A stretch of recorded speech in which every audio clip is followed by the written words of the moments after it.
Ние сме в метрото. Стискайте всичките палци на света, които имате. Не ми гледайте външния вид. Вали все още. Да не ни таксуват за багаж. Защото сме си купили таман размерите, които са необходими. Много ми стискайте палци. Много са ви готини чорапите, извинете. Ето първото ми стъпване на София Аеропорт.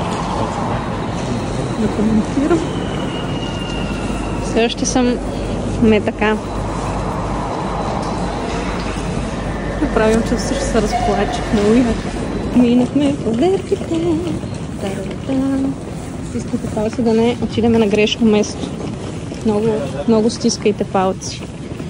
Силно се надявам да не да свалим всички колани, бижута, всичко. На Алекс куфърчето влезна в дупката на Ryanair. Малко се усъмниха. Давайте. Не насам, това иде отхри. Хайде, то се минава просто по сина.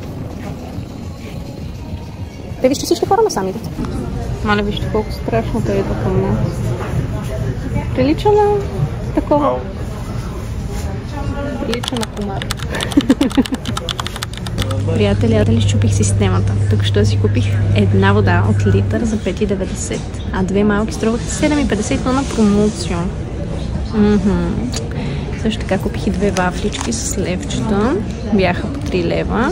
Алекс ми вика, купи ми круасан. Един круасан струваше 5 и аз му звъня, викам круасан за 5 лева или вафла за 3 и взех две вафли, вместо да взема един круасан. Ето там са самолетите. Там.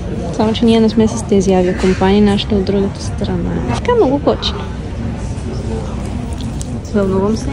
Реално не ме страх толкова от полета все още, колкото ме страх да стигнем там, какво ще правим. И ще говориш, нали? Hello. How are you? Алекс, ти какво би казал? Как се чувстваш? Много. Вижте колко е развълнуван.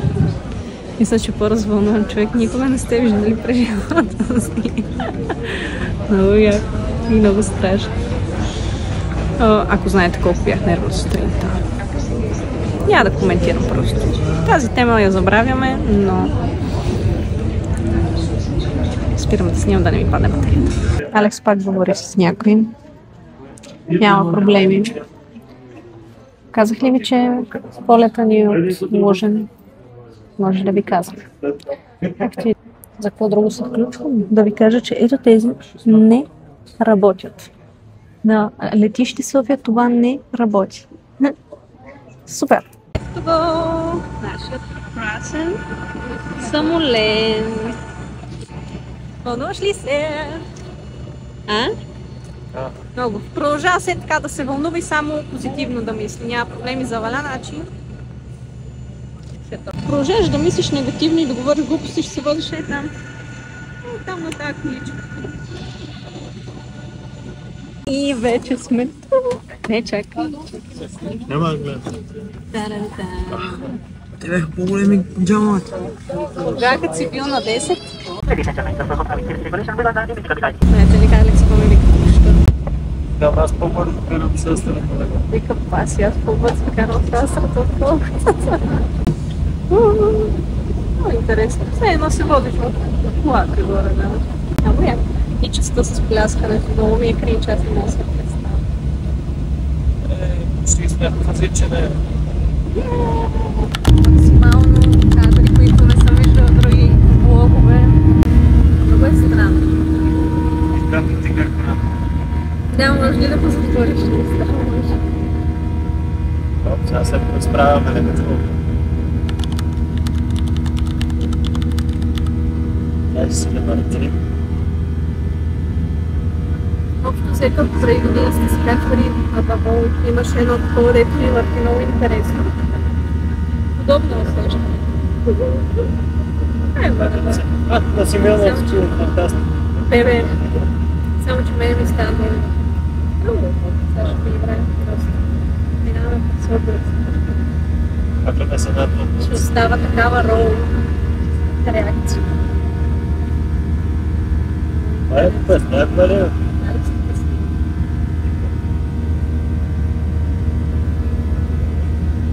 Те просто да се стигнем и да караме в шанса и да чуем малко.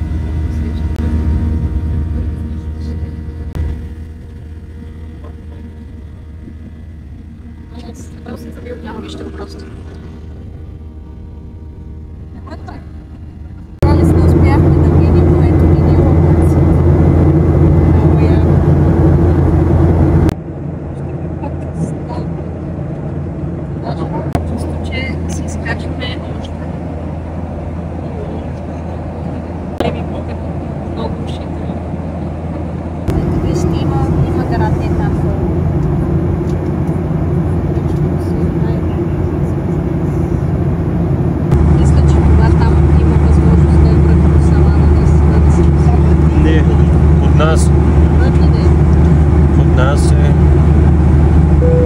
Вече не знам колко време в облаците, вижте.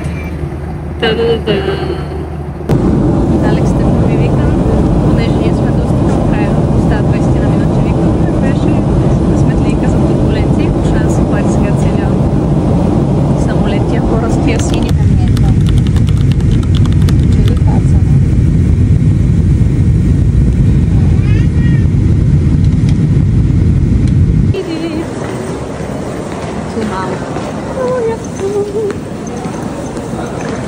Кацнахме след известно търсене, си намерихме нашия автобус, но не съм сигурна, беше много шарж. Airport 2 май се казваше, не, Airport 3 линия, която се води TD3. Сега трябва да следнем в град Милър или на спирка Милър, не знам. И да си хванем TD13. Нещо такова. Стискайте палци, да няма объркване. Ами, приятели, слезнахме на първата спирка Милър, която се казва Милер. Човек в автобуса, ние го подминахме 7 пъти, говореше по телефона, специално го пахна, за да ме попита за къде сме точно. Аз казах Милер и той yes, next stop. Спря на спирката. По-добре не... добре. Спря на спирката. Зачака малко, защото ние погледнахме дали слизаме на точната спирка. Аз съм впечатлена. Пупо всичко така да ни е по вода. Сагата продължава. Ходихме 100 метра на другата посока и сега се връщаме. Още с влизането в хотел, между другото е доста голям и луксозен. Видяхме българи. Слизат от асансьора и си обясняват нещо, което било много близко до ракията. Ние сме на етаж номер 7, умрели от глад. И мале, много е топло. 739 правил. Много интересно. Ето и първото влизане в стаята. О, това някакъв климатик е. Какво? Уау. Тук е с подово, приятели, да знаете. Еми, какво? Шукара. Вижте колко е романтично. Не е голяма стаичката, но пък ако е сравнително шумоизолирано, ще е много хубаво. Имаме частичен изглед море. Но не знам, аз съм от неандерталците, които дори не могат да махнат тези работи. Та-да-да-да! Та е много готина. Мале, много е тъмна тази стая. Много яко. Искам да видите. На телевизора има меню с гест директорията на гостите. И на И пише Wi-Fi. И това се прави с цел. И това е може би с цел да няма ненужни хартийки, написани някакви инструкции. Много симпатично. Тук трябва може би утре да видим морето. Тази тераса. Чакайте, че виждате мен. Ето така. Много готино. Много готино. Стискайте палци. Изглежда доста обещаващо, снимахме супер бързо и лесно. Аз направо не мога да повярвам наистина. Не знам дали ви показах, ето така ни изглежда хотел отвън, като е много голям. Мисля, огромен е, гигантски. Те са сравнително нови. Скоро ги е няма. Къде отиде, Алекс? Къде отиде, бе? Той ми прави шегички. Аз не те намерих. Да. Отиваме след като се чухме с цялата рожда, на всички хора звъннахме, с всички се чухме, на всички разказахме, на всички показахме. Понеже то беше първо пътуване, както видяхте от мен с самолет. Надявам се да съм била доста полезна и с автобуси, понеже аз изгледах доста видеа и никъде не видях подробно обяснено. Сега отиваме на лов някъде да хапнем. Дали ще е някакъв ресторант, не знам, ще видим. И така, навсякъде виж супер вкусно на месце, на готино. Ето вижте и уличките. И пише, между другото, пише, че духа много силен вятър и се усеща 10 градуса. Искам да ви кажа, че се усеща. В София излетяхме на 6, а се усещаше като минус 600. Тук си е направил 20 градуса. Много е топло, много е хубаво. Така, искате път всичко да си е наред. Понеже аз понякога си мисля, че много хубаво, не е много на хубаво. Мале човек! Нали знаете от предни влогове? My place. Да, разбира се. Ето това е хотел. Ето му целият му блясък. Нашата стая е... Между другото, добре, че не е изцяло на пътя. Пак се вижда много пътя.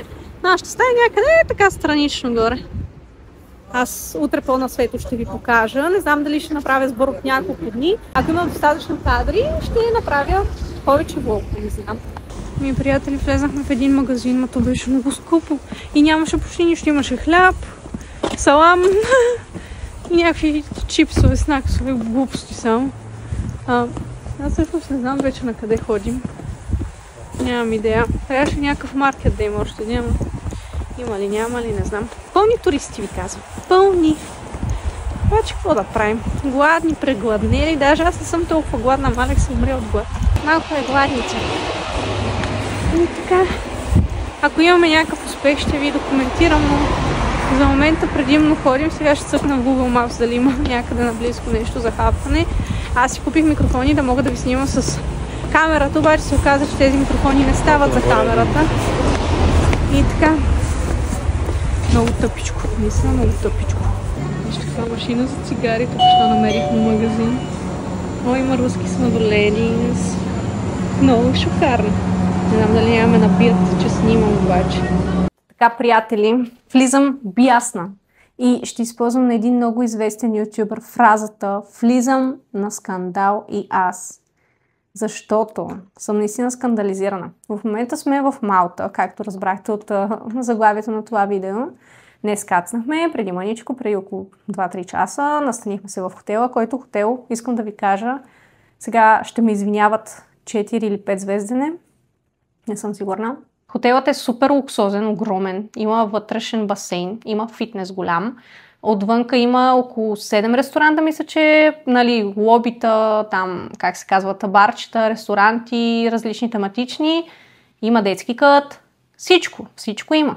Цената ни на вечер на стаята с включена закуска, с частичен изглед море и тераса е колко? 60 евро за двама.